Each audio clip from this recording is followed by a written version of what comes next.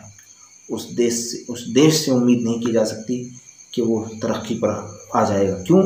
क्योंकि सबसे बड़ी तरक्की का राज एजुकेशन है, इल्म है, तालीम है, और इसमें आने वाली रुकावटें, तालीम में आने वाली रुकावटें, वो सारी की सारी मुल्कों को तबाही की तरफ ले जाती हैं। तो इसलिए ऑनलाइन से मुकम्मल तौर से ये एतमाद के साथ ये बात नहीं कही जा सकती कि हक़ अदा हो रहा है। माँ बाप से पूछिए, वालिदैन से पूछिए, कितने बच्चे ऑनलाइन तालीम हासिल कर रहे हैं और क्या कर रहे हैं। मोबाइल के नाम पर खुराफात कर रहे हैं। तो इसलिए दुआ ये कीजिए, हमारी तो अल्लाह से दुआ ये है कि अल्लाह ताला जल्दी से जल्दी मदारिस को और स्कूलों खोलने का सरकार को सुझाव अता फरमाए, अक़ल और शऊर और समझदारी अता फरमाए कि वो उसूलों और नियमों के साथ स्कूलों को और कॉलेजों को खोल दें। और हम शुक्रगुज़ार हैं मुफ्ती सालेह साहब का, हम शुक्रगुज़ार हैं मुफ्ती सालेह साहब के कि उन्होंने हमारा हौसला बढ़ाया है और दारुल उलूम देवबंद के मौक़िफ़ का इजहार किया है कि उन्होंने ऑनलाइन तालीम को जारी नहीं किया है। हम इस पर उनका शुक्रिया अदा करते हैं, क्योंकि बच्चे इससे मोबाइल के आदी हो रहे हैं और बिल्कुल बहुत बुरी चीज़ों के आदी हो रहे हैं, जिससे बड़ा नुकसान हो रहा है। और याद रखो, एक ख़बर मैं कह रहा हूँ जो मुझे नहीं कहनी चाहिए थी, लेकिन मैं कह रहा हूँ कि जो बच्चे वक्त से पहले शादी की डिमांड कर रहे हैं, वक्त से पहले गर्लफ्रेंड बना रहे हैं, वक्त से पहले निकाह की तैयारियां कर रहे हैं, वक्त से पहले उन सब के लिए कोशिशें कर रहे हैं, और अगर माँ बाप तैयार नहीं होते, माँ बाप उनकी खुशी में खुश नहीं होते, राज़ी नहीं होते, तो वो 15, 16, 17, 18, 20 साल के बच्चे घरों को अलविदा कह देते हैं, भाग जाते हैं। किसी की बच्ची, किसी का बच्चा मिले और चले गए, और फिर ख़ानदान वाले मिलकर चलो कोई बात नहीं, आकर निकाह कर देते हैं। 15, 16, 18 साल के बच्चों की ऐसी शादियां हो रही हैं। आपको अंदाज़ा हुआ है ये कैसे हो रहा है? ये सब मोबाइल की मेहरबानी है। ये सब मोबाइल की मेहरबानी है कि हमने अपने छोटे छोटे बच्चों को मोबाइल का आदी बनाया है। वो उनसे राब्ता करते हैं और बुराइयों में फंस जाते हैं। तो इसलिए अपनी नस्ल को बचाओ। और जिन लोगों का इस पर फोकस है कि ऑनलाइन तालीम होनी चाहिए, दीनी इदारे ख़त्म हो जाएंगे, दीन ख़त्म हो जाएगा, कुरान की तालीम ख़त्म हो जाएगी, अरे भी अल्लाह रब्बुल आलमीन ने फरमाया है, इन्ना नहनु नज़्ज़लना ज़िक्र व इन्ना लहु लहाफ़िज़ून, हमने ही कुरान पाक को नाज़िल किया और हम इसकी हिफाजत करने वाले हैं। क्या वो ऑनलाइन तालीम के ज़रिए से ही कुरान पाक की हिफाजत पर कादिर है? अरे जिस रास्ते से बुराइयाँ ज़्यादा आती हों, हम तो चाहते हैं कि वो रास्ता ही ना अपनाया जाए। कुछ दिन और इंतज़ार कर लें और दुआ करें कि अल्लाह रब्बुल आलमीन हम सबों को ऐसे रास्ते से अच्छाई को हासिल करने की तौफीक अता फरमाए, जिस रास्ते को हमारे बड़े अकाबिरीन, बुज़ुर्ग, उलमा पसंद करते हों, अल्लाह और उसका रसूल पसंद करता हो। हम उस रास्ते से हर अच्छे काम को हासिल करें, इंशाअल्लाह उसमें खैर आती है, बरकत आती है। और एक बात और ये कि जो नूरानियत असातिज़ा की मौजूदगी में, उनकी सोहबत से इल्म की नूरानियत, इल्म का नूर, इल्म की रूहानियत जो मुंतकिल होती है, वो ऑनलाइन से कभी नहीं हो सकती, कभी भी नहीं। तो हम इस पर गौर करें और दुआ करें बस अल्लाह से और सरकार से। और जो लोग सरकार से राब्ता कर सकते हैं, सरकारों से, राज्य सरकारों से, सेंट्रल सरकार से राब्ता कर सकते हैं